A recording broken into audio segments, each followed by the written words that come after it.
ವೀಕ್ಷಕರೇ, ಮೊದಲನೇದಾಗಿ ಹೊಸ ಸಚಿವರ ಪಟ್ಟಿ ಅನೌನ್ಸ್ ಆದಾಗ ತಲೆ ಕೆಟ್ಟೋಗಿದ್ದು ಎಸ್ ಮಲ್ಲಿಕಾರ್ಜುನ್ ಹೆಸರು ಯಾಕಿಲ್ಲ ಅಂತ.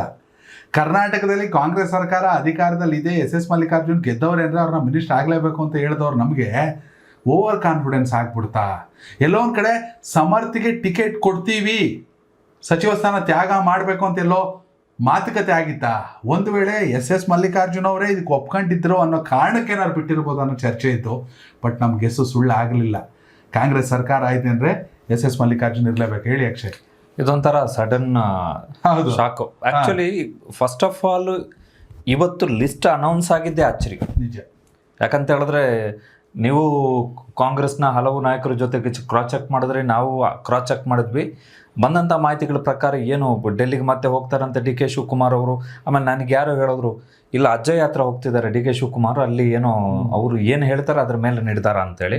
ಬಟ್ ಸಡನ್ ಆಗಿ ಲಿಸ್ಟ್ ಅಂತ ಅನೌನ್ಸ್ ಆಯ್ತು. ಲಿಸ್ಟ್ ಅನೌನ್ಸ್ ಆದ್ರಲ್ಲಿ ಅದು ಯಾವ್ದು ಸಿನಿಮಾದ ಡೈಲಾಗ್ ಇದೆಯಲ್ಲ, ಟ್ವಿಸ್ಟ್ ಮೇಲೆ ಟ್ವಿಸ್ಟ್, ಟ್ವಿಸ್ಟ್ ಮೇಲೆ ಟ್ವಿಸ್ಟ್, ಅದೇ ತರ ಟ್ವಿಸ್ಟ್ ಸಿಕ್ಕಿದ್ದು. ಮಂಕಾಳ ವೈದ್ಯ ಅವರಿಗೆ ಅವರ ಅಭಿಮಾನಿಗಳೆಲ್ಲ ಹೋಗಿ ಹೂಗುಚ್ಚ ಎಲ್ಲ ಕೊಟ್ಬಿಟ್ಟು ಮತ್ತೆ 2ನೇ ಬಾರಿ ಮಂತ್ರಿ ಆಗ್ತಿದ್ದೀರಿ, ನಮ್ಮನ್ನ ನೀವೇ ನೋಡ್ಕೋಬೇಕು ಚೆನ್ನಾಗಿ ಅಂತೇಳಿ ವಿಶ್ ಮಾಡಿ ಬರೋಷ್ಟೊತ್ತಿಗೆ ಇಲ್ಲಿ ಒಂದು ಹೆಸರು ತೆಗೆಸ್ಬಿಟ್ಟು ಎಸ್ ಮಲ್ಲಿಕಾರ್ಜುನ್ ನಾವು ಎಲ್ಲೂ ಕೂಡ ಸಚಿವ ಸಂಪುಟ 2ನೇ ಪಟ್ಟಿ ಅಂದರೆ, ಯಾಕಂದರೆ ಮಂಕಾಳ ಸುಬ್ಬವೈದ್ಯ ಆಬ್ವಿಯಸ್ಲಿ ತಮ್ಮದೇ ಆದ ಸಮಾಜ ಸೇವೆ ಕೊಡುಗೆ ಮೂಲಕ ಭಟ್ಕಳ ಭಾಗದಲ್ಲಿ ಹೆಸರು ಮಾಡಿರೋ ನಾಯಕ. ಆದರೆ ಸಚಿವರಾಗಿ ಸತ್ತು ಮಾಡಿರಲಿಲ್ಲ. ಇನ್ನು ನಾವು ಹೇಳಿದ್ವಿ 2-3 ವಿಡಿಯೋದಲ್ಲಿ ಹೇಳಿದ್ವಿ. ಮತ್ತೆ ಮಂಕಾಳ ವೈದ್ಯಗೆ ಸಚಿವ ಸ್ಥಾನ ಕೊಟ್ಟಾಗ ಬೇಡ ಅನ್ನಕ್ಕೆ ನಾವ್ಯಾರು ಅಲ್ಲ. ಅದು ಡಿ ಕೆ ಶಿವಕುಮಾರ್ ಮತ್ತು ಅವರ ನಡುವಿನ ವಿಶ್ವಾಸ, ಹೈಕಮಾಂಡ್ ಮತ್ತು ಮಂಕಾಳ ವೈದ್ಯ ಅವರ ನಡುವಿನ ವಿಶ್ವಾಸ. ಆದರೆ ಕೊನೆ ಕ್ಷಣದಲ್ಲಿ ಅವ್ರ ಹೆಸರು ಹೋಯಿತು, ಎಸ್ ಮಲ್ಲಿಕಾರ್ಜುನ್ ಹೆಸರು ಬಂತು. ಎಸ್ ಮಲ್ಲಿಕಾರ್ಜುನ್ ವ್ಯಕ್ತಿಯಾಗಿ ಅಲ್ಲ, ಕುಟುಂಬವಾಗಿ ಮಧ್ಯ ಕರ್ನಾಟಕದಲ್ಲಿ, ಸಮುದಾಯವಾಗಿ ಮಧ್ಯ ಕರ್ನಾಟಕದಲ್ಲಿ ಅತಿ ಅನಿವಾರ್ಯ, ಅವಶ್ಯಕತೆ ಅಲ್ಲ, ಅವಶ್ಯಕತೆಗೂ ಅನಿವಾರ್ಯತೆಗೂ ವ್ಯತ್ಯಾಸ ಇದೆ. ಅನಿವಾರ್ಯವಾಗಿ ಬೇಕಾಗಿರುವಂಥ ನಾಯಕ.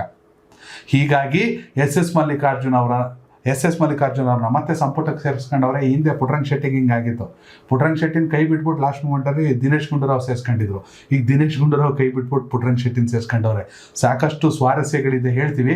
ಎಸ್ ಮಲ್ಲಿಕಾರ್ಜುನ್ 2028ರ ಚುನಾವಣೆಯಲ್ಲಿ ಮನೇಲಿ 2 ಸೀಟ್ ಗೆಲ್ಲಿಸ್ಕೋಬೇಕು, ದಾವಣಗೆರೆಯಲ್ಲಿ ಕ್ಷೇತ್ರ ಗೆಲ್ಲಿಸ್ಕೋಬೇಕು, ಜೊತೆಗೆ ಮಧ್ಯ ಕರ್ನಾಟಕ ಭಾಗದಲ್ಲಿ, ಜೊತೆಗೆ ಇಡೀ ಕರ್ನಾಟಕದಲ್ಲಿ ಲಿಂಗಾಯತ ಸಮುದಾಯದ ನಾಯಕರಾಗಿ ಅತಿ ಪ್ರಭಾವವನ್ನು ಬೀರುವಂಥ ನಾಯಕ ಮತ್ತು ಎಲ್ಲ ರೀತಿಯಲ್ಲೂ ಚುನಾವಣೆಯನ್ನು ಮಾಡುವಂತಹ ಚಾಣಕ್ಯ.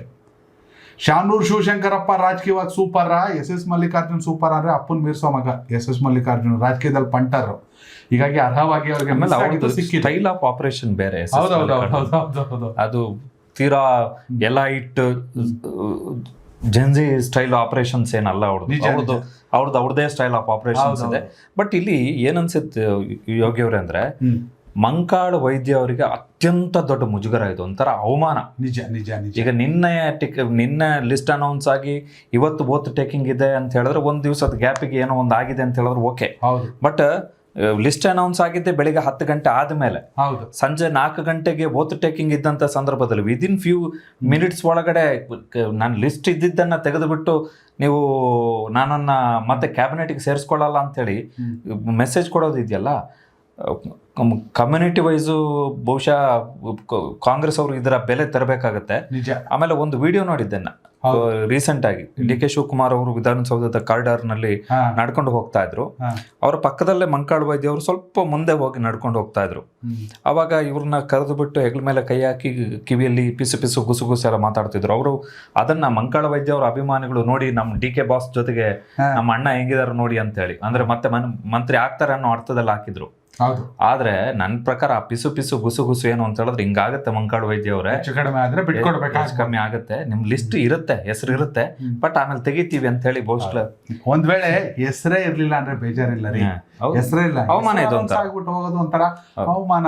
ಮನೆಗೆ ಯಾರನ್ನೋ, ಈಗ ಮದ್ವೆ ಕಾರ್ಯಕ್ರಮಕ್ಕೂ ಮನೆಗೂ ಗೃಹ ಪ್ರವೇಶಕ್ಕೂ ಯಾರನ್ನೋ ಒಬ್ಬರನ್ನ ಕರೆದ್ಬಿಟ್ಟು ಇನ್ವಿಟೇಷನ್ ಕೊಟ್ಟು ಅವ್ರ ಮನೆ ಬಾಗಿಲಿಗೆ ಬಂದ ತಕ್ಷಣ ನೀವು ಬರಬೇಡಿ, ನಿಮ್ಮನ್ನ ಕರೆದಿಲ್ಲ, ನೀವು ಹೋಗಿ ಅಂತ ಹೇಳ್ದಂಗೆ ಆಯ್ತು ಕತೆ. ಆಮೇಲೆ ಮಂಕಾಳ ಸುಬ್ಬವೈದ್ಯ ಕಾಂಗ್ರೆಸ್ಸಿಂದ MLA ಆದವರಲ್ಲ, ಪಕ್ಷೇತರವಾಗಿ ನಿಂತು ಸಮಾಜ ಸೇವೆ ಮೂಲಕ ಹೆಸರು ಮಾಡಿ ಫಸ್ಟೇ MLA ಆಗಿದ್ದವರು. ಆಮೇಲೆ ಅವ್ರನ್ನ ಕಾಂಗ್ರೆಸ್ಸಿಗೆ ಕರ್ಕೊಬಂದರು ಅಷ್ಟೇನೆ ಡಿ ಕೆ ಶಿವಕುಮಾರ್.